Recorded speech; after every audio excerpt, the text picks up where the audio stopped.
বইপাঠ by আইকে চ্যানেলে আপনাদের সকলকে স্বাগতম। আমরা পড়ছিলাম মতিউর রহমান রেন্টুর বিখ্যাত বই আমার ফাঁসি চাই। বেগম খালেদা জিয়ার বিরুদ্ধে মামলা। ৯৬ সালের নভেম্বর মাসের প্রথম সপ্তাহের এক বিকেল প্রধানমন্ত্রী শেখ হাসিনার সরকারি বাসভবন গণভবনের নিচতলার পূর্ব দিকের ২ নং ড্রয়িং রুমে প্রধানমন্ত্রী এবং তার আত্মীয় স্বজন মিলে গল্পগুজব করছেন। শেখ রেহানা এবং তার স্বামী শফিক সিদ্দিকী, চাচাতো বোন লুনা, মিনা এরা সবাই পুলিশের সাব ইন্সপেক্টর পদে চাকরি দেওয়ার অভিযোগে সাবেক প্রধানমন্ত্রী বেগম খালেদা জিয়ার বিরুদ্ধে মামলা দেওয়ার জন্য প্রধানমন্ত্রী শেখ হাসিনাকে সলা পরামর্শ দেয়। অর্থাৎ ১৯৯১ সালে ক্ষমতায় এসে বেগম খালেদা জিয়া এবং তার স্বরাষ্ট্রমন্ত্রী আব্দুল মতিন চৌধুরী নাকি তাদের পছন্দ মতো ৪৫ জনকে বাংলাদেশ পুলিশ বাহিনীতে সাব ইন্সপেক্টর পদে চাকুরি দিয়েছে।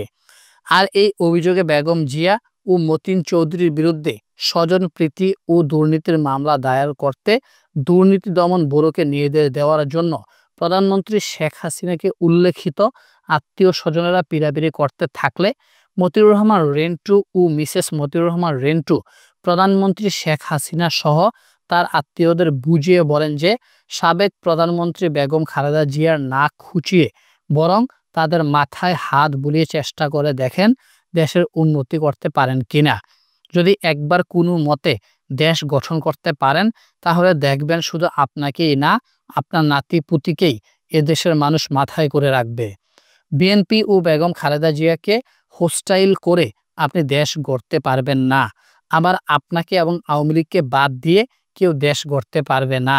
আপনি ও খালেদা জিয়া এই দুই শক্তির ঐক্য ছাড়া কিছুতেই দেশের মঙ্গল করা যাবে না, দেশের উন্নয়ন করা যাবে না।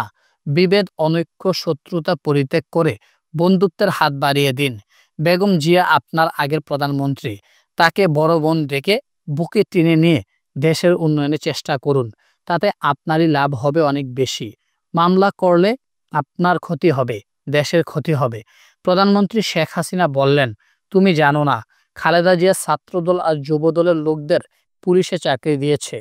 মতিউর রহমান রেন্টু বলল, এটা আংশিক সত্য। আসলে সত্য হলো টাকা দিয়ে এরা চাকরি নিয়েছে। তারপর যদি ধরে নেই চাকরি পাওয়া সকলেই ছাত্রদল যুবদলের লোক, তবুও তো তারা এদেশেরই মানুষ।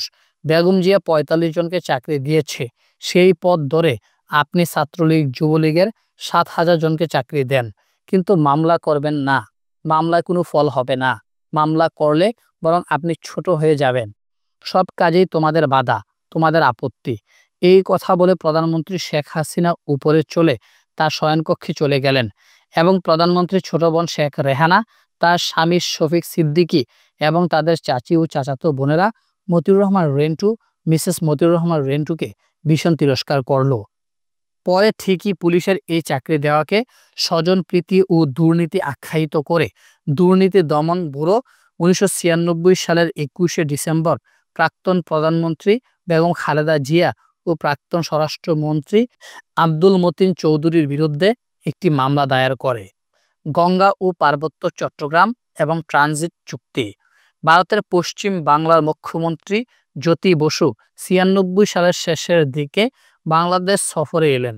মুখ্যমন্ত্রী জ্যোতি বসু বাংলাদেশে এসেই সরাসরি প্রধানমন্ত্রী শেখ হাসিনার সরকারি বাসভবন গণভবনে চলে এলেন।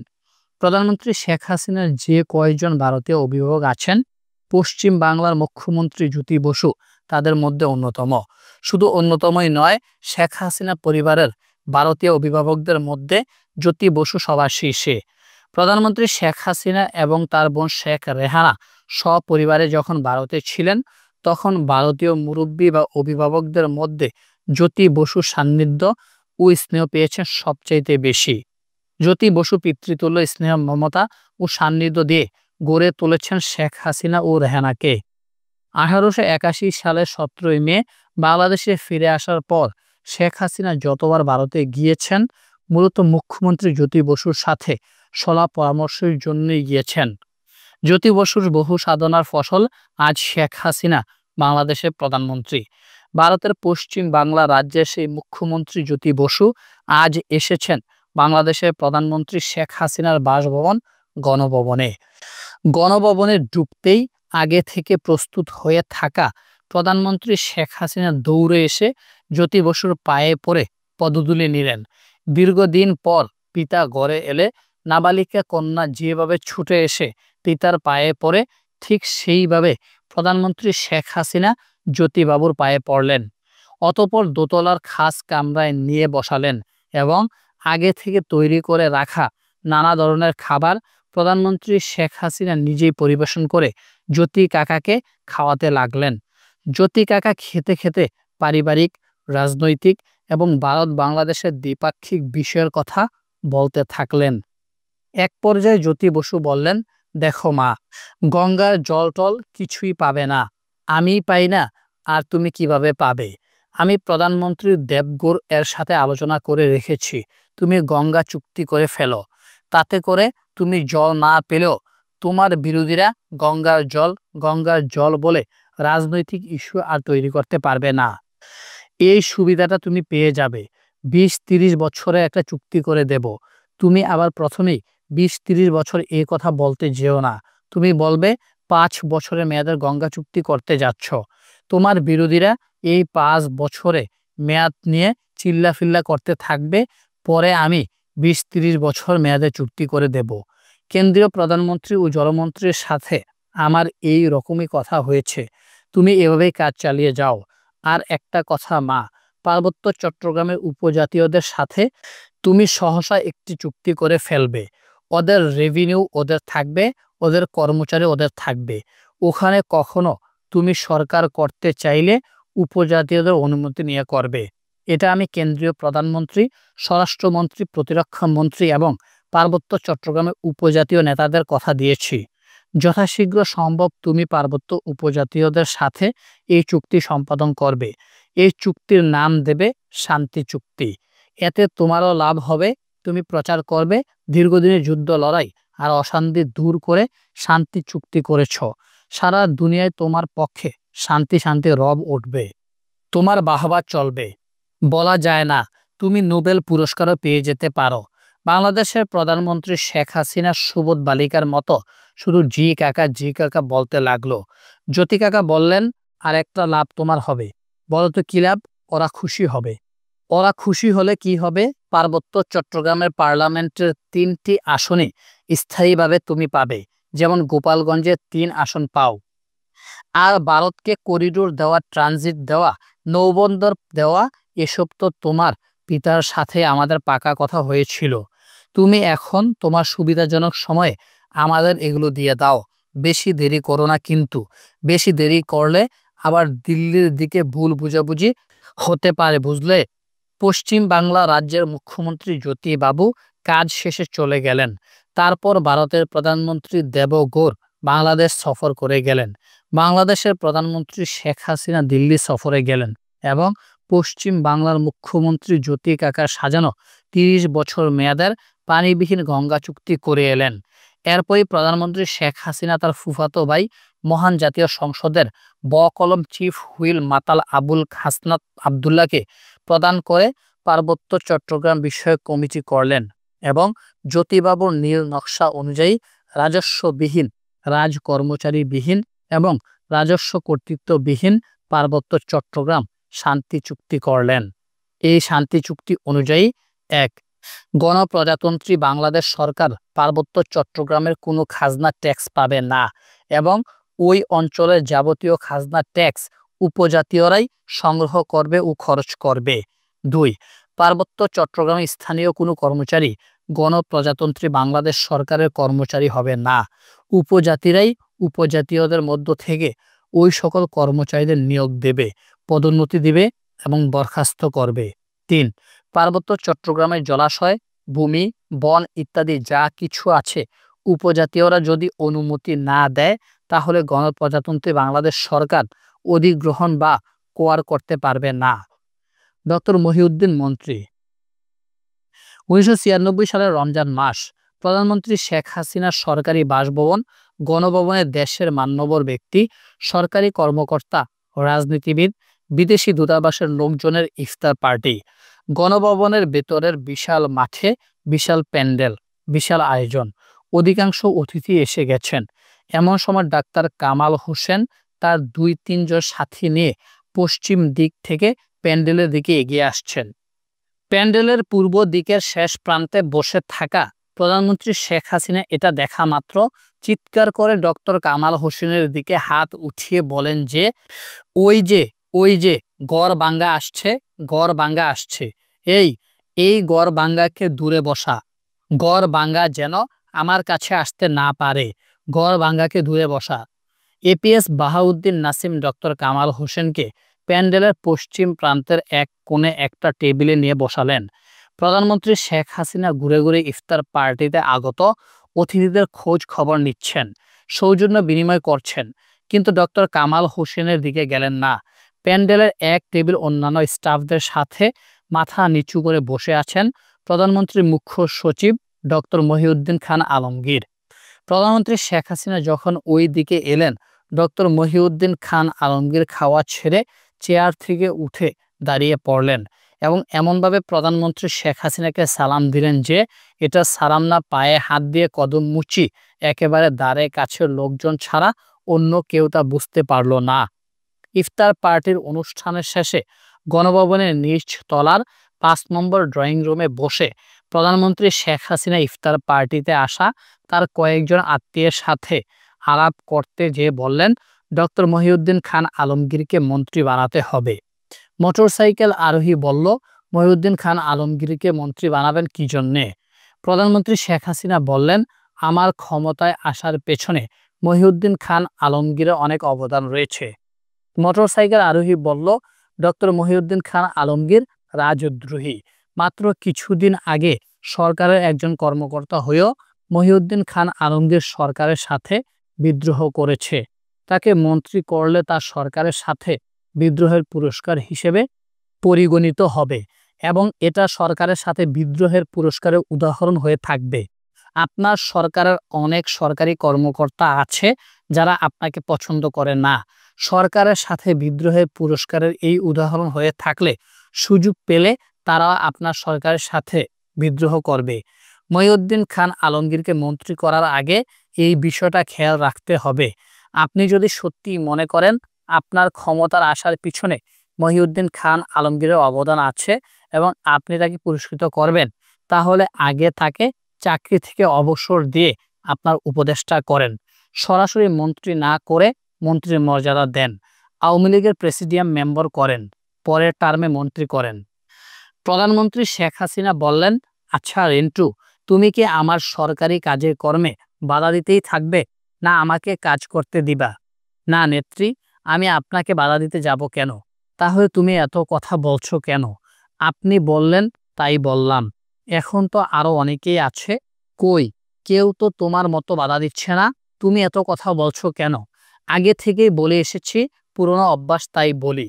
আগে বলছো, তখন আমি হাসিনা ছিলাম, এখন আমি প্রধানমন্ত্রী। যতদিন আমি আপনার সাথে আছি ভালো মন্দ বলে যাব, শোনা না শোনা, করা না করা আপনার ব্যাপার। এখনো প্রধানমন্ত্রীর ক্ষমতা তো দেখো নাই, দেখবা। এই কথা বলে প্রধানমন্ত্রী শেখ হাসিনা দোতলায় চলে গেলেন। সরকার দ্রোহী ডক্টর মহিউদ্দিন খান আলমগীর মন্ত্রী হলেন। অবাঞ্ছিত ঘোষণা, মতিউর রহমান রেন্টু ও মিসেস মতিউর রহমান রেন্টু অবাঞ্ছিত হলো। প্রধানমন্ত্রী শেখ হাসিনা মতিউর রহমান রেন্টু ও মিসেস মতিউর রহমান রেন্টুকে অবাঞ্ছিত ঘোষণা করে police, SB, NSI, DFI, CID, DB সহ রাষ্ট্রের যত আইন প্রয়োগকারী সংস্থা আছে সকল সংস্থার কাছে নির্দেশ পাঠালেন। নির্দেশে প্রধানমন্ত্রী শেখ হাসিনা বললেন, এই অবাঞ্ছিতরা প্রধানমন্ত্রীর বাসভবন, প্রধানমন্ত্রীর কার্যালয় এবং প্রধানমন্ত্রী যে সকল অনুষ্ঠানে যোগদান করবেন সেই সকল অনুষ্ঠানে যোগদান করতে পারবে না। এরা যাতে প্রধানমন্ত্রীর বাসভবন, কার্যালয় এবং কোনো অনুষ্ঠানে যোগদান করতে না পারে সেদিকে সতর্ক দৃষ্টি রাখার নির্দেশ দেওয়া হলো এবং এ অবাঞ্ছিত ঘোষণাপত্র পত্রিকায় প্রকাশ করা হলো। 10 টাকায় শেখ মুজিবের ছবি। এক শুক্রবার সকালে অর্থমন্ত্রী কিবরিয়ার পিএস ডক্টর পারভেজ প্রধানমন্ত্রীর বাসভবন গণভবনে এসে 10 টাকায় শেখ মুজিবের ছবির লেআউট ডিজাইনের খসড়া প্রধানমন্ত্রী শেখ হাসিনাকে দেখান। নতুন এই 10 টাকার লেআউট ডিজাইনের খসড়া প্রধানমন্ত্রী শেখ হাসিনা মৌখিকভাবে অনুমোদন করে দিলে তবেই তা ছেপে নতুন 10 টাকার নোট হিসেবে বাজারে ছাড়া হবে। এই 10 টাকার খসড়া লেআউট ডিজাইনের উপরে ছিল আল্লাহর গড় মসজিদের ছবি এবং পিছনে ছিল শেখ হাসিনার পিতা শেখ মুজিবের ছবি। প্রধানমন্ত্রী শেখ হাসিনা লেআউট ডিজাইনের খসড়াটি দেখে অর্থমন্ত্রী পিএস ডক্টর পারভেজকে ক্ষিপ্ত হয়ে বলে উঠলেন, এ কি, জাতির পিতার ছবি পিছনে কেন? অর্থমন্ত্রী পিএস ডক্টর পারভেজ কিছুটা অপ্রস্তুত হয়ে বললেন, বাজারে চালু বর্তমান 10 টাকার নোটের উপর মসজিদের ছবি আছে।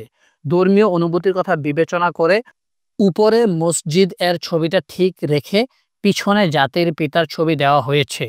প্রধানমন্ত্রী শেখ হাসিনা রাগান্বিত কণ্ঠে বললেন, ওইসব মসজিদ টসজিদ বুঝি না, জাতির পিতার ছবি উপরে দিয়ে নতুন 10 টাকার নোট ছেপে বাজারে ছাড়বেন? আমার বাবা যে জাতির পিতা, এটা শয়তানের জাতকে গিলাতে হবে। এরপর অন্য আর একদিন ডক্টর পারভেজ শেখ মুজিবের ছবি উপরে এবং মসজিদের ছবি পিছনে দিয়ে করা লেআউট ডিজাইন নিয়ে এলে প্রধানমন্ত্রী শেখ হাসিনা তা দেখেন ও খুশি হন এবং মৌখিক অনুমোদন করে দেন।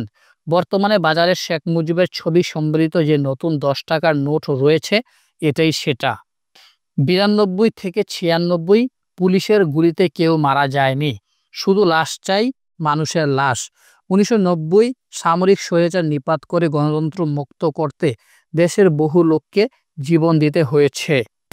শহীদ নূর হোসেনের রক্তে ভেজা স্বৈরাচার নিপাত যাক, গণতন্ত্র মুক্তি পাক আন্দোলনে সামরিক স্বৈরাচার জেনারেল হোসেন মোহাম্মদ এরশাদের পুলিশ, বিডিআর ও সেনাবাহিনীর গুলিতে রাজধানী ঢাকা সহ এদেশের অনেক তাজা প্রাণ নিহত হয়েছে। কিন্তু 1990 সালে এরশাদ পতনের পর বিচারপতি শাহাবুদ্দিন আহমেদের নির্দলীয় নিরপেক্ষ সরকারের অধীনে পরিচালিত 1991 সালের নির্বাচনে গণতান্ত্রিকভাবে নির্বাচিত বেগম খালেদা জিয়া সরকারের পতন আন্দোলনে রাজধানী ঢাকা শহরে পুলিশ, বিডিআর আর সেনাবাহিনীর গুলিতে একজন লোকও নিহত হয়নি। যদিও 1991 সালের পর থেকেই খালেদা জিয়া সরকারের পতনের লক্ষ্যে নানান ইস্যুতে শুরু হওয়া শেখ হাসিনা আন্দোলনে ঢাকা শহরে মোট 103 জন লোক নিহত হয়েছে। তথাপি এই নিহত হওয়া 103 জন লোকের মধ্যে একজন লোক পুলিশের বা আইন প্রণয়নকারী সংস্থার গুলিতে নিহত হয়নি। 1991 সালের নির্বাচনে জনগণের ভোটে বিজয়ী হয়ে বেগম খালেদা জিয়া ক্ষমতায় আসার পর থেকে বঙ্গবন্ধু কন্যা শেখ হাসিনা খালেদা জিয়াকে ক্ষমতাচ্যুত করার জন্য মরিয়া হয়ে ওঠেন। কখনো ব্যাট প্রত্যাহারের আন্দোলন, কখনো সচিবালয় ঘেরাও, কখনো সংসদ ভবন ঘেরাও, কখনো নির্বাচন কমিশন ঘেরাও, কখনো বাজেট বাতিলের দাবি, কখনো প্রধানমন্ত্রীর কার্যালয় ঘেরাও ইত্যাদি নানা ইস্যুতে 1992 থেকে শুরু হওয়া এবং 1996 সালের 26শে মার্চ স্বাধীনতা দিবসে তত্ত্বাবধায়ক সরকার বিল পাশ করা পর্যন্ত শেখ হাসিনার সকল আন্দোলন সংগ্রাম ও হরতালের প্রায় প্রতিটি কর্মসূচিতে 2 জন, 3 জন, 4 জন করে মানুষ গুলিতে নিহত হয়েছে। এই নিহত হওয়া মানুষের কেউ পুলিশ, বিডিআর বা সেনাবাহিনীর গুলিতে নিহত হয়নি। আবার এই নিহত হওয়া 103 জনের সকলেই নাম গোত্রহীন, পরিচয়হীন, অজ্ঞাতনামা ব্যক্তি। বঙ্গবন্ধু কন্যা শেখ হাসিনা পরিচালিত খালেদা জিয়া সরকার পতন আন্দোলনে আওয়ামী লীগের পরিচয় বহনকারী একজন কর্মীও নিহত হয়নি। বঙ্গবন্ধু কন্যা শেখ হাসিনা নিহত ব্যক্তিদের তার দল আওয়ামী লীগের কর্মী বলে দাবি করলেও নিহতদের নাম পরিচয় খুঁজে পাননি এবং বেগম খালেদা জিয়া সরকার বলেছেন নিহতরা নিরীহ পথচারী। আন্দোলনের সময় গুলিতে নিহত হতভাগা ব্যক্তিরা নিরীহ পথচারী না, রাজনৈতিক কর্মী, সেটা মুখ্য বিষয় না। মুখ্য বিষয় হলো গুলিতে নিহত ব্যক্তিরা পুলিশের গুলিতে নিহত হলো না, বিডিআর এর গুলিতে নিহত হলো না, নিহত হলো না সেনাবাহিনীর গুলিতে। তবে কাদের গুলিতে 1992 সাল থেকে 1996 সাল পর্যন্ত কেবল ঢাকা শহরেই 103 জন মানুষ নিহত হলো, হোক না নিহতরা অজ্ঞাত পরিচয়, তবু নিহত হতভাগারা তো এদেশেরই মানুষ ছিল।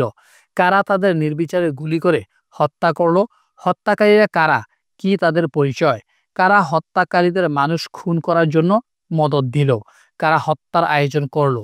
কার স্বার্থে এতগুলো মানুষ খুন করা হলো? বঙ্গবন্ধু কন্যা শেখ হাসিনার বাসায় নিহতরা পুলিশের গুলিতে নিহত না হলেও খালেদা জিয়ার বিএনপি সন্ত্রাসীরা নিহতদের গুলি করে খুন করেছে। প্রতিটি আন্দোলন, হরতাল, ঘেরাও কর্মসূচিতেই এভাবে নিরীহ পথচারী মানুষ শেখ হাসিনার বাসায় বিএনপির সন্ত্রাসীদের গুলিতে নিহত হতে লাগলো। যে কোনো ধরনের কর্মসূচির নির্দিষ্ট দিনের 2-3 দিন আগে ঢাকা শহরের সকল পেশাদারী খুনিদের কাছে মানুষ খুন করার জন্য অগ্রিম টাকা পৌঁছে দেওয়া হতো। পেশাদার খুনিদের বলা হতো, আমাদের আগামী কর্মসূচির নির্দিষ্ট দিনে লাশ চাই, মানুষের লাশ, হোক সে যে কোনো মানুষের লাশ।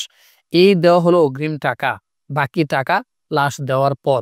কর্মসূচির নির্দিষ্ট দিনে কর্মসূচির সফলতার দিকে নজর দেওয়া হতো না, গভীর উত্তেজনার সাথে তাকিয়ে থাকা হতো মানুষের লাশ পড়ার সংবাদের দিকে। মানুষের লাশ পড়ার নিশ্চিত সংবাদ না আসা পর্যন্ত বঙ্গবন্ধু কন্যা জননেত্রী শেখ হাসিনার পানাহার সম্পূর্ণ বন্ধ থাকত। যতক্ষণ পর্যন্ত মানুষ খুন হওয়ার চূড়ান্ত খবর না আসতো, জননেত্রী শেখ হাসিনা শুধুমাত্র চা আর সেই সাথে ফেন্সিডিল ছাড়া আর অন্য কিছু তো খেতেন নাই, শুধু ছটফট ছটফট করতেন। আর এখনো লাশ পড়লো না, এখনো লাশ পড়লো না, এরপর আমি কি করব, কি কর্মসূচি দেব। এখনো লাশ পড়লো না বলে উম্মাদেরই পাগলিনের ন্যায় প্রলাপ বকতে থাকতেন এবং 29 নম্বর রোডের দোতলা নিচতলা পায়চারি করতে থাকতেন। যেই মুহূর্তে মানুষ খুন হওয়া বা লাশের সংবাদ নিয়ে আসা হতো, বঙ্গবন্ধু কন্যা স্বস্তিতে বিছানায় গা এলিয়ে দিয়ে বলতেন, আমার ক্ষুধা লেগেছে, খাবার লাগাও। 1-1.5 ঘন্টা স্বস্তি ও সুখের নিদ্রা শেষে বঙ্গবন্ধু কন্যা শেখ হাসিনা ঘুম থেকে উঠে খাওয়া দাওয়া করে তৈরি হয়ে হাতে রুমাল নিয়ে ঢাকা মেডিকেল হাসপাতালের মর্গে লাশ দেখতে চলে যেতেন। হাসপাতালের মর্গে লাশ দেখে রুমাল চেপে ধরতেন। ফটো সাংবাদিকরা ছবি তুলত। লাশ দেখে বঙ্গবন্ধু কন্যা জননেত্রী শেখ হাসিনা অশ্রু সংবরণ করতে পারলেন না। এই ক্যাপশন দিয়ে সেই ছবি পত্রিকায় ছাপা হতো। সচিবালয় ঘেরাওয়ের এক কর্মসূচির দিনে দুপুর গড়িয়ে 2টা বেজে গেল, কিন্তু লাশ পড়ার কোনো সংবাদ এলো না। এদিক সেদিক কত লোক পাঠালেন, কিন্তু লাশের কোনো সংবাদ নেই। বঙ্গবন্ধু কন্যা তীব্র উত্তেজনায় প্রায় উন্মাদ হয়ে প্রলাপ বকতে লাগলেন। সকাল 10টায় সচিবালয় ঘেরাও করার কথা, এখন পর্যন্ত একটি লাশও পড়েনি, পুলিশ একটি টিয়ার গ্যাসও ছাড়েনি। আওয়ামী লীগের কেন্দ্রীয় নেতা বর্তমানে বাণিজ্যমন্ত্রী তোফায়েল আহমেদ শুধু জাতীয় প্রেস ক্লাবের উল্টো দিকে এনএসআই বিল্ডিং এর সামনে বিশাল বড়ই গাছের নিচে দাঁড়িয়ে বাদাম খাচ্ছেন ও পুলিশ অফিসারদের সাথে গল্প করছেন। এদিকে বিজয়নগরে শেখ হাসিনা ও শেখ রেহানার চাইনিজ রেস্টুরেন্ট সোং গার্ডেন এর সামনে বসে কনসুপ খাচ্ছেন কেন্দ্রীয় নেত্রী বর্তমান খাদ্যমন্ত্রী মতিয়া চৌধুরী। 29 নম্বর রোডের সরকারি বাসভবনে বিরোধী দলীয় নেত্রী শেখ হাসিনার কাছে সংবাদ এলো, লাশ ফেলার মতো ন্যূনতম কোনো ক্ষেত্র তৈরি হচ্ছে না, আর তাই লাশ ফেলা যাচ্ছে না। অর্থাৎ খুনিদের মানুষ খুন করতে যে গোলযোগপূর্ণ পরিবেশ সৃষ্টি করতে হয়, তার নিম্নতম পরিবেশও সৃষ্টি হচ্ছে না। শেখ হাসিনা ও তার দল আওয়ামী লীগের আজকের সচিবালয় ঘেরাও কর্মসূচি ব্যর্থ হয়েছে। কোনো রকম গোলযোগ হচ্ছে না, সবকিছু শান্ত ও স্বাভাবিক রয়েছে। ফলে খুনিরা মানুষ খুন করার সুযোগ পাচ্ছে না। এই কথা শুনে বঙ্গবন্ধু কন্যা শেখ হাসিনা বললেন, যাও, দ্রুত যাও, তোফায়েল ভাইয়ের কাছে যাও, মতিয়া চৌধুরীর কাছে যাও, যে আমার কথা বলো, সামান্য একটা কিছু করতে বলো। আজ যদি কিছু না হয়, তাহলে আগামী দিনের কর্মসূচি দেওয়ার কোনো পুঁজি থাকবে না। যাও, তাড়াতাড়ি যেয়ে বলো সামান্য গোলযোগ সৃষ্টি করতে। ছুটে যাওয়া হলো, যে তোফায়েল আহমেদকে বলা হলো, তোফায়েল ভাই, নেত্রী সামান্য গোলযোগ সৃষ্টি করতে বলেছেন। শুনেই ভয়ানক রেগে গিয়ে তোফায়েল আহমেদ বললেন, যাও এখান থেকে, আমি ওইসবে বিশ্বাস করি না, আমি নিয়মতান্ত্রিক রাজনীতিতে বিশ্বাস করি, আমি ওইসবে বিশ্বাস করি না, আর একবারও তুমি আমাকে ওইসব বলবে না, তুমি এখন যাও। এই কথা বলে তোফায়েল তাকে তাড়িয়ে দিল। এরপর আসা হলো মতিয়া চৌধুরীর কাছে। মতিয়া চৌধুরী সব শুনে প্রথমে চড়া গলায় বলল, আমি এগুলো পারবো না। সঙ্গে সঙ্গে চুপ করেন বলে মতিয়া চৌধুরীকে একটা ধমক দিতেই মতিয়া চৌধুরী বেজা বিড়ালের মতো চুপ মেরে যেয়ে বলল, দেখো, আমি মহিলা মানুষ, আমি কি করতে পারি, তুমি বসো, তুমি বসো, বলে চেয়ার থেকে উঠে দাঁড়িয়ে বললেন, স্যুপ খাও, স্যুপ খাও। এদিকে স্যুপ দেন বলে সুং গার্ডেন এর বয়কে ইশারা করলেন। 29 নং মিন্টু রোডে যে পরিস্থিতি বলা হলে বঙ্গবন্ধু কন্যা জননেত্রী শেখ হাসিনা নগদ 1 লক্ষ টাকা দিয়ে বললেন, আমি লাশ চাই, যে করেই হোক লাশ চাই। বেলা তখন 3টা। কাপ্তান বাজারের উত্তর পাশে গুলিস্তান বাস স্ট্যান্ডের কাছে মানুষ খুনের জন্য খুনিরা অপেক্ষা করতে লাগলো। ঢাকার বাইরে থেকে একটা বাস এসে ভিড়ল। কত মায়ের সন্তান, কত বোনের স্বামী, কত সন্তানের পিতা বাস থেকে নামতে শুরু করলো। বাস থেকে নামা নাম না জানা নিরীহ ২০-৩০ জন যাত্রী সামান্য বীর। খুনিদের দেশে তৈরি পাইপ গান গর্জে উঠল। পাইপ গানের এক ঝাঁক গুলি নাম না জানা নিরীহ যাত্রীদের বিদ্ধ করল। ১৪-১৫ জন যাত্রী পিচঢালা রাজপথে লুটিয়ে পড়ল। ২৯ মিনিটও রোডের শকুনের মতো অপেক্ষায় থাকা বঙ্গবন্ধু কন্যা জননেত্রী শেখ হাসিনাকে এই সংবাদ দেওয়ার সাথে সাথে তিনি পুলকিত হয়ে বললেন, মরছে তো, মরছে তো, যেভাবে গুলি করা হয়েছে তাতে না মরে বাঁচার কথা না। যাও যাও, মেডিকেল হাসপাতালে যাও, দেখো কয়টা লাশ পড়েছে, দেখে আমাকে খবর দাও। এই ক্ষুধা লেগেছে, খাবার দাও। হাসপাতাল থেকে ফিরে ৩টা লাশ পড়ার কথা বললে বঙ্গবন্ধু কন্যা শেখ হাসিনা তৈরি হয়ে হাতে রুমাল নিয়ে ঢাকা মেডিকেল হাসপাতালের মর্গে গিয়ে গুলিতে নিহতদের লাশ দেখে চোখে রুমাল দিলেন। ফটো সাংবাদিক ছবি তুললেন, পত্রিকায় সেই ছবি ছাপা হলো। কুত্তার জাত। মহিলা আওয়ামী লীগের সভানেত্রী, কেন্দ্রীয় আওয়ামী লীগের মহিলা সম্পাদিকা, আওয়ামী লীগের সাধারণ সম্পাদক, বর্তমান এলজিআরডি মন্ত্রী জিল্লুর রহমানের স্ত্রী আইবি রহমান ১৯৯২ সালে বঙ্গবন্ধু কন্যা শেখ হাসিনাকে জৈনক মহিলার নাম উল্লেখ করে বলেন, নেত্রী, ওর নামে অনেক স্ক্যান্ডাল আছে। জননেত্রী শেখ হাসিনার সঙ্গে সঙ্গে বললেন, কি বেশ্যা এই তো, কুত্তার জাত তো আর বেশ্যা দিয়ে নেতৃত্ব দেওয়াবে। আওয়ামী লীগ সভানেত্রী শেখ হাসিনার মুখে এই কথা শোনার পর আইবি রহমান থ হয়ে যান, আর একটা কথাও না বাড়িয়ে বিদায় নেন। Zillur Rahman general secretary. ধানমন্ডি ৩২-এ বঙ্গবন্ধু ভবনের লাইব্রেরি কক্ষে বসে শেখ হাসিনা, শেখ হাফিজুর রহমান টোকেন, শেখ মারুফ এবং আরও কয়েকজন গল্প করছে। আওয়ামী লীগের আসন্ন কাউন্সিলে কাকে জেনারেল সেক্রেটারি করা যায়, এই কথা উঠলে বঙ্গবন্ধু কন্যা শেখ হাসিনা বলেন, সাজেদা চৌধুরী মেয়ে মানুষ, তাকে জেনারেল সেক্রেটারি রাখা চলে না। তোমরা এমন একজন পুরুষের নাম বলো যে শুধু নামেই পুরুষ, কিন্তু কাজে কর্মে মেয়ে মানুষের চেয়েও লেভেন ডিশ। পুরুষ চরিত্রে কোনো পুরুষকে জেনারেল সেক্রেটারি বানানো যাবে না। পুরুষ চরিত্রে কোনো পুরুষকে দলের সেক্রেটারি করলে সে আব্দুর রাজ্জাকের মতো দল ভেঙে ফেলবে। একজন পুরুষকে দলের সাধারণ সম্পাদক করতে হবে, যে নামে পুরুষ কাজে পুরুষ নয়। এমন একজন মেরুদণ্ডহীন পুরুষকে দলের সাধারণ সম্পাদক করতে হবে। তোমরা খুঁজে এমন একজনকে বের করো। শেখ হাফিজুর রহমান টোকন বলল, ফুফু, জিল্লুর রহমানকে বানালে কেমন হয়? সঙ্গে সঙ্গে শেখ হাসিনা বললেন, ইয়েস, তুমি তো ঠিক বলেছ, এই তো সবচাইতে ফিটেস্ট। শেখ মারুফ বলল, না বুবু, জিল্লুর রহমানকে বানাবো না। জিল্লুর রহমান আর তার বউ আইবি রহমান 15 আগস্টের পর খুনি ফারুক ডালিমের দাওয়াতে করে বিরিয়ানি রান্না করে খাইয়েছিল। সুতরাং জিল্লুর রহমানকে তুমি জেনারেল সেক্রেটারি বানাতে পারো না। বঙ্গবন্ধু কন্যা শেখ হাসিনা বললেন, হ্যাঁ, একেই আমার দরকার, এই তো সব দিক থেকে উপযুক্ত। জিল্লুর রহমানকে দলের জেনারেল সেক্রেটারি করলে বেড়া বানিয়ে রাখা যাবে। এই বেড়ার গলায় রশি না থাকলেও উঠানের বাইরে যাবে না। বঙ্গবন্ধু কন্যা শেখ হাসিনা ঠিকই কাউন্সিল করে জিল্লুর রহমানকে আওয়ামী লীগের সাধারণ সম্পাদক করলেন। টাকা আর লাশ। বঙ্গবন্ধু কন্যা শেখ হাসিনা তার রাজনৈতিক জীবনে দুটি জিনিস ছাড়া অন্য কোনো কিছুই চিনেননি। জিনিস দুটির একটি হলো অর্থ, মানে টাকা পয়সা, আর অন্যটি হলো লাশ, মানে মানুষের লাশ। এই দুটি জিনিস ছাড়া তার দলের নেতা কর্মী, শুভানুধ্যায়ী এবং অন্যান্য যারা তার কাছে এসেছেন তাদের কাছে কোনোদিনই তিনি অন্য কোনো কিছুই চাননি। এমনকি 28শে সেপ্টেম্বর তার জন্মদিনে যারা টাকা ছাড়া অন্য কিছু উপহার নিয়ে আসতেন, বঙ্গবন্ধু কন্যা শেখ হাসিনা ভৎসনার সাথে তাদের বলতেন, এগুলো আমি নেই না, আমি ক্যাশ চাই, ক্যাশ, নগদ টাকা ছাড়া অন্য উপহার আমি গ্রহণ করি না। 96 সালের 28শে সেপ্টেম্বর গণভবনে বসেও তিনি একই কথা বলেছেন। অর্থের দাবি বঙ্গবন্ধু কন্যা শেখ হাসিনা প্রধান দাবি। আপনি যেই হন না কেন, যেখান থেকেই টাকা নিয়ে আসেন না কেন, জননেত্রী শেখ হাসিনার কথা হচ্ছে তাকে টাকা দিতে হবে।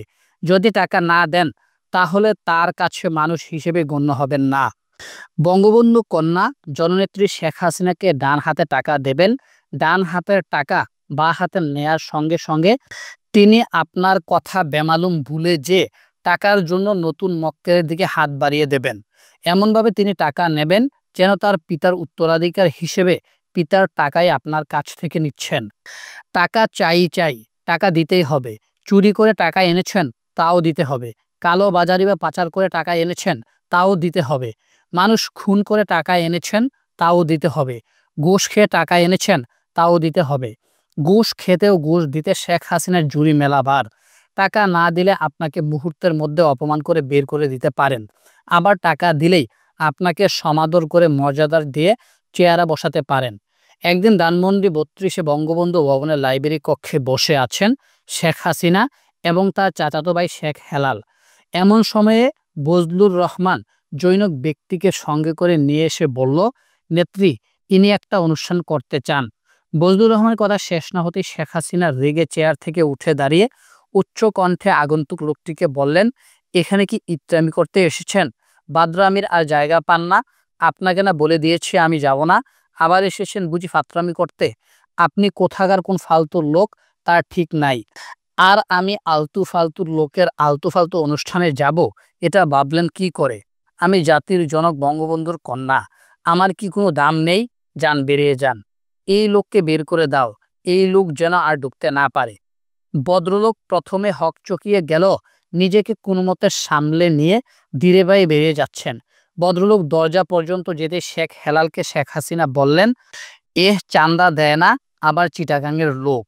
এই কথা শুনে ভদ্রলোক ঘুরে দাঁড়িয়ে এনেছি বলে তার প্যান্টের দু পকেট থেকে দুটি ১০০ টাকার বান্ডিল বের করে এক লাফে শেখ হাসিনার টেবিলের সামনে এসে পড়লেন। বঙ্গবন্ধু কন্যা শেখ হাসিনা চিলের মতো ছো মেরে ১০০ টাকার বান্ডিল দুটো নিজের হাতে নিয়ে ভদ্রলোককে বলতে থাকলেন, বসেন বসেন, এই ওনাকে চা নাস্তা খাওয়াও। শেখ হেলাল আবার টাকার বান্ডিল দুটি নেওয়ার জন্য জননেত্রী শেখ হাসিনার সাথে ভদ্রলোকের সামনে কারাগারি শুরু করলো। বঙ্গবন্ধু কন্যা শেখ হাসিনা এর মধ্যেই ভদ্রলোককে বলতে লাগলেন, ঠিক আছে, আমি যাব। অনুষ্ঠানটা একটু ভালো করে করেন, আপনি আসবেন, ঘন ঘন আসবেন। ১৯৯২ সাল থেকে যমুনা সেতুর নির্মাতা প্রতিষ্ঠান কোরিয়ান হুন্দাই কোম্পানি বঙ্গবন্ধু কন্যা শেখ হাসিনাকে নিয়মিত চাঁদা দিয়ে আসতো। আর সেজন্যই যমুনা সেতু উদ্বোধনের কয়েকদিন আগে উত্তরবঙ্গের জন্য নির্মিত গ্যাস লাইন সম্পূর্ণ ভেঙে যমুনা নদীতে পড়ে গেল। সংশ্লিষ্ট কর্তৃপক্ষ গ্যাস লাইন নির্মাণে হুন্দাই কোম্পানির ত্রুটি, অনিয়ম, নিম্নমানের অভিযোগ আনলেও শেখ হাসিনার সরকার বেমালুম নীরব থাকে। বঙ্গবন্ধু কন্যা শেখ হাসিনা আওয়ামী লীগের কোনো নেতাকর্মীকে কখনোই নীতির কথা শোনাননি, আদর্শের কথা শোনাননি, ত্যাগের কথা শোনাননি। যেই তার কাছে গিয়েছে তাকেই তিনি কারণে অকারণে শুধু বলতেন, আমি নির্দেশ দিলাম, মেরে লাশ ফেলে দাও, আমি লাশ চাই। আওয়ামী লীগের বর্তমান মন্ত্রীরা অনেকেই বলতেন, বঙ্গবন্ধু কন্যা সভানেত্রী শেখ হাসিনা তো টাকা আর লাশ ছাড়া কিছুই বুঝে না। আর কত টাকা, আর কত লাশ দেব? অবক্ষয়, অবক্ষয়। শিল্পপতি জহির হত্যার প্রধান খুনি আসামি ইউসিবিএল ব্যাংকের পরিচালক চেয়ারম্যান আখতারুজ্জামান বারু বলেন, আর কত টাকা দেব? দিতে দিতে তো নিঃশেষ হয়ে গেলাম। স্বামীর সাথে না থাকা। বঙ্গবন্ধু কন্যা আওয়ামী লীগ সভানেত্রী শেখ হাসিনা ১৯৮১ সালের ১৭ই মে বাংলাদেশে আসার পর থেকে তার স্বামী ডক্টর ওয়াজেদ মিয়ার সাথে কখনোই একটি দিন বা একটি রাত স্বামী স্ত্রী হিসেবে কাটাননি। আগেই বলেছি, শেখ হাসিনা বাংলাদেশে আসার পর প্রথমে তার স্বামীর মহাখালী সরকারি কোয়ার্টারে ওঠেন, পরে ধানমন্ডি ৩২-এ তার পিত্রালয় বঙ্গবন্ধু ভবন, তারপর ২৯ নম্বর মিন্টু রোডে এবং তারও পরে ধানমন্ডি ৫ নম্বরে স্বামী ও নিজের বাড়িতে এবং এখন প্রধানমন্ত্রী সরকারি বাসভবন গণভবনে থাকেন। কিন্তু তার স্বামী ডক্টর ওয়াজেদ প্রথম থেকে এখন পর্যন্ত তার মহাকালের আণবিক শক্তি কমিশনের কোয়ার্টারেই রয়েছেন। তিনি কখনোই ধানমন্ডি ৩২-এ ২৯ মিন্টু রোডে, ধানমন্ডি ৫ এবং গণভবনে আসেননি এবং বঙ্গবন্ধু কন্যা শেখ হাসিনা তাকে আনেননি। শুধু তাই নয়, বঙ্গবন্ধু কন্যা শেখ হাসিনা যখন তার স্বামীর মহাখালী কোয়ার্টারে থাকতেন তখন ডক্টর ওয়াজেদ থাকতেন ওই কোয়ার্টারের ভিতরে রেস্ট হাউসে। উভয়ের সাথে রাতে দিনে দেখা সাক্ষাৎ তো দূরের কথা, মুখোমুখিও হতেন না। মহাখালী স্বামীর কোয়ার্টারে থাকতে এবং পরবর্তীতে ধানমন্ডি ৩২-এর পিত্রালয় বঙ্গবন্ধু ভবনে থাকতে ১৯৮৭ সালে মুন্সিগঞ্জ হরগঙ্গা কলেজ ছাত্র সংসদের ভিপি মৃণাল কান্তি দাস নামের তরুণ যুবক আসার আগ পর্যন্ত বঙ্গবন্ধু কন্যা শেখ হাসিনা নিয়মিত রুটিন মাফিকভাবে প্রতিদিন সন্ধ্যার ঠিক 1 ঘন্টা আগে গোসল করে পাউডার পারফিউম মেখে লম্বা চুলের একটা বেনি করে চকচকে নতুন শাড়ি ব্লাউজ পরে খুবই পরিপাটি হয়ে কাউকে সঙ্গে না নিয়ে শুধুমাত্র গাড়ির চালক ড্রাইভার জালালকে সঙ্গে নিয়ে অজ্ঞাত স্থানে বেরিয়ে যেতেন এবং ঘন্টা দুয়েক পরে ফিরে আসতেন। শুধু এই সময়ে ওই অজ্ঞাত স্থানে যাওয়া ছাড়া বঙ্গবন্ধু কন্যা শেখ হাসিনা আর কখনোই একা শুধু জিপ গাড়ি আর চালক নিয়ে বাইরে যেতেন না। ওই সময় এবং ওই অজ্ঞাত স্থান ছাড়া যেখানেই তিনি যেতেন তার সাথে সকলকে অবশ্যই সঙ্গে নিয়ে যেতেন। 1987 সালে মুন্সিগঞ্জ হরগঙ্গা কলেজ ছাত্র সংসদের ভিপি তরুণ যুবক মৃণাল কান্তি দাসের সাথে বঙ্গবন্ধু কন্যা শেখ হাসিনার পরিচয় হয় এবং পরিচয়ের পর থেকেই মৃণাল কান্তি দাস ধানমন্ডি বঙ্গবন্ধু ভবনে দিবারাত্রি সার্বক্ষণিকভাবে থাকতে শুরু করলো। শেখ হাসিনা তখন ওই বাড়িতেই থাকতেন। শেখ হাসিনা ধীরে ধীরে নিয়মিত রুটিন মাফিক সন্ধ্যার আগে অজ্ঞাত স্থানে যাওয়া ছেড়ে দিলেন। অধিক রাত পর্যন্ত, এমনকি গভীর রাত পর্যন্ত ধানমন্ডি 32 বঙ্গবন্ধু ভবনের লাইব্রেরি কক্ষে ভেতর থেকে দরজা লাগিয়ে মৃণাল কান্তি দাস আর শেখ হাসিনা কুটকুট করে কথা বলতেন এবং খিলখিল করে হাসাহাসি করতেন। হ্যাংলা পাতলা তরুণ মৃণাল কান্তি দাস অচিরেই ফুলে ফেপে এমন নাদুস নুদুস হলো যে মৃণালের পাছার আয়তন হলো প্রায় 70 ইঞ্চি। বঙ্গবন্ধু কন্যা শেখ হাসিনার কাছে মৃণালের গ্রহণযোগ্যতা এতই বেড়ে গেল যে তা সকলের কাছে ঈর্ষার ব্যাপার হয়ে দাঁড়ালো। মৃণাল কান্তি দাস হলো শেখ হাসিনার সবচেয়ে ঘনিষ্ঠ ব্যক্তি। বঙ্গবন্ধু কন্যা শেখ হাসিনার উপর মৃণাল কান্তি দাসের প্রভাব এতই বেশি ছিল যে আওয়ামী রাজনীতির সকলেই মৃণাল কান্তি দাসকে শেখ হাসিনার রাজ্যের সম্রাট বলে কুর্নিশ করতে কুণ্ঠিত হতো না। মৃণাল এতই ক্ষমতাবান হলো যে 1990 সালে আওয়ামী লীগের কেন্দ্রীয় কমিটির জেনারেল সেক্রেটারি বর্তমান পরিবেশ ও বনমন্ত্রী সৈয়দা সাজেদা চৌধুরীকে অপমান অপদস্থ করে বঙ্গবন্ধু ভবন থেকে বের করে দিল। আওয়ামী লীগের সাধারণ সম্পাদিকা সৈয়দা সাজেদা চৌধুরী আওয়ামী লীগের সভানেত্রী বঙ্গবন্ধু কন্যা শেখ হাসিনার কাছে এর বিচার ও প্রতিকার না পেয়ে দলের ওয়ার্কিং কমিটির সভায় পর্যন্ত এই ঘটনা তুলেছিলেন। এরপরে মৃণাল কান্তি দাস সর্বে সর্বা হয়ে পড়ল। বঙ্গবন্ধু কন্যা শেখ হাসিনার পোষ্য আত্মীয় বর্তমানে প্রধানমন্ত্রী APS বাহাউদ্দিন নাসিম এবং বর্তমানে প্রধানমন্ত্রী শেখ হাসিনার চিফ সিকিউরিটি নজিব আহমেদরা মৃণালের হুকুমে মৃণালকে সিগারেট এনে দিয়ে ধন্য হতো। বঙ্গবন্ধু ভবনে একদিন মৃণাল সহ 4-5 জন তাস খেলছে। তখন বেলা 3:30 এমন সময় বঙ্গবন্ধু কন্যা শেখ হাসিনার একমাত্র আপন মামা আকরাম মামু এসে কুভঙ্গিতে ইঙ্গিত করে মৃণালকে বললেন, এই মৃণাল যাও না, তোমার জন্য না খেয়ে বসে আছে। মৃণাল বলল, আরে থাকতে দেন কিছুক্ষণ না খেয়ে।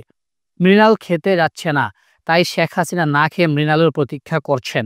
একরাম মামা সেই কথাই মৃণাল কান্তি দাসকে বললেন। কিন্তু আকরাম মামার এই কথার বলার বাচনভঙ্গি খুবই খারাপ এবং খুবই আপত্তিকর।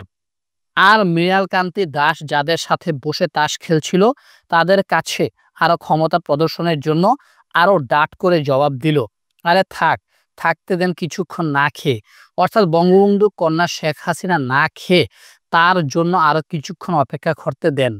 মৃণাল কান্তি দাস হয়ে উঠল বঙ্গবন্ধুর কন্যা শেখ হাসিনা রাজ্যের একক অধিপতি। মৃণালের কথাবার্তায়, চাল চলনে, আচার ব্যবহারে একক অধিপতির ছাপ পরিস্ফুটিত হতে লাগলো। একদিন মৃণাল কান্তি দাস বঙ্গবন্ধু কন্যা শেখ হাসিনার উপর রাগ করে চলে গেল। বঙ্গবন্ধু কন্যা শেখ হাসিনা নিজে গিয়ে রাগ ভাঙিয়ে মৃণাল কান্তি দাসকে সঙ্গে করে বঙ্গবন্ধু ভবনে নিয়ে এলেন। এর কিছুদিন পর মৃণাল আবারও রাগ করে বঙ্গবন্ধু ভবন ত্যাগ করে চলে গেলে শেখ হাসিনা অনন্যপায় হয়ে মৃণালকে আবারও বঙ্গবন্ধু ভবনে ফিরিয়ে আনলেন। 1991 সালের নির্বাচনে হেরে গিয়ে ধানমন্ডি 32 নম্বরে বঙ্গবন্ধু ভবন ত্যাগ করে বিরোধী দলীয় নেত্রী হিসেবে বঙ্গবন্ধু কন্যা শেখ হাসিনা মৃণাল কান্তি দাস ও তার 3 পোষ্য আত্মীয় নজিব, নাসিম এবং নকিবকে সঙ্গে নিয়ে 29 মিন্টু রোডের সরকারি বাসায় উঠলেন। বঙ্গবন্ধু কন্যা শেখ হাসিনা তার 3 পোষ্য আত্মীয় নজিব, নাসিম ও নকিবকে সঙ্গে নিয়ে মিন্টু রোডের বাসায় ওঠায় মৃণাল কান্তি দাস যার পরনে অসন্তুষ্ট হলো। এই অসন্তুষ্টর এক পর্যায়ে মৃণাল কান্তি দাস বঙ্গবন্ধু কন্যা শেখ হাসিনা মিন্টু রোডের সরকারি বাসা ত্যাগ করে চলে গেল। মৃণাল চলে যাওয়ার পর শেখ হাসিনা তিনবার নিজের স্বয়ং মৃণালকে ফিরিয়ে আনতে যান, কিন্তু মৃণাল কান্তি দাস ফিরে না এসে লোকের কাছে পরোক্ষভাবে বঙ্গবন্ধু কন্যা শেখ হাসিনার সাথে তার দৈহিক সম্পর্কের কথা প্রচার করতে থাকে। কথায় কথায় মৃণাল কান্তি দাস হাসতে হাসতে বলতে থাকে, শেখ হাসিনার শরীরে কোথায় কি আছে, কতটুকু আছে আমি মৃণালের জানতে বাকি নেই। মৃণালের এসব কথা লোকে বঙ্গবন্ধু কন্যা শেখ হাসিনার কানে পৌঁছাতে লাগলো। বছর কয়েক পরে বাংলা নতুন শতাব্দী 1401 সালের 1 বৈশাখ প্রত্যুষে অন্য কেউ আসার আগেই মৃণালকান্তি দাস 29 নম্বর মিন্টো রোডের দোতলার বারান্দায় এসে বঙ্গবন্ধু কন্যা শেখ হাসিনার সাথে দেখা করলে বঙ্গবন্ধু কন্যা শেখ হাসিনা দূরে ঘাস খেতে থাকা একটি ছাগল দেখিয়ে মৃণালকে বলেন, দেখ দেখ, ওইটা হলো তুই। এর বছরখানেক পর মৃণালকান্তি দাস পুনরায় নিয়মিতভাবে বঙ্গবন্ধু কন্যা শেখ হাসিনার সাথে যোগ দিল পূর্বের অবস্থানে যেতে পারেননি।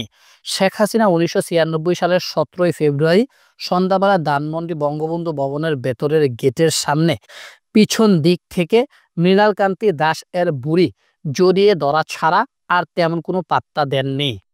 পাচার। এদেশের হিন্দু সম্প্রদায় চাকরিজীবী হোক আর ব্যবসায়ী হোক, অবলীলা ক্রমে এই দেশের সকল ধন সম্পদ ভারতে পাচার করে। চাকুরিজীবী বৈধ অবৈধ যেভাবেই অর্থ উপার্জন করুক, অর্থাৎ অসৎ পথে ঘুষ দুর্নীতির মাধ্যমেই অর্থ উপার্জন করুক কিংবা চাকরির বেতনের মাধ্যমে অর্থ উপার্জন করুক, যেভাবেই উপার্জন করুক, তাদের উপার্জিত সকল ধন সম্পদই ভারতে পাচার করবে। হিন্দু ব্যবসায়ীদের ক্ষেত্রে একই কথা প্রযোজ্য। হিন্দু সম্প্রদায় কখনোই এই দেশকে তাদের দেশ মনে করে না, আর তাই এই দেশ থেকে বৈধ অবৈধভাবে উপার্জিত সমুদয় অর্থ ভারতে পাচার করে। অনুরূপভাবে প্রধানমন্ত্রী শেখ হাসিনা এবং তার পরিবার পরিজন সকলেই এই দেশকে নিজের দেশ মনে করে না, আর সেই কারণেই প্রধানমন্ত্রী শেখ হাসিনা, শেখ রেহানা বৈধ অবৈধ যেভাবেই অর্থকরী উপার্জন সকল ধন সম্পদ বিদেশে পাচার করেন। প্রধানমন্ত্রী শেখ হাসিনা এবং তার পরিবারের লোকেরা প্রধানত ভারত, সিঙ্গাপুর, হংকং, লন্ডন এবং যুক্তরাষ্ট্রে ধন সম্পদ পাচার করে।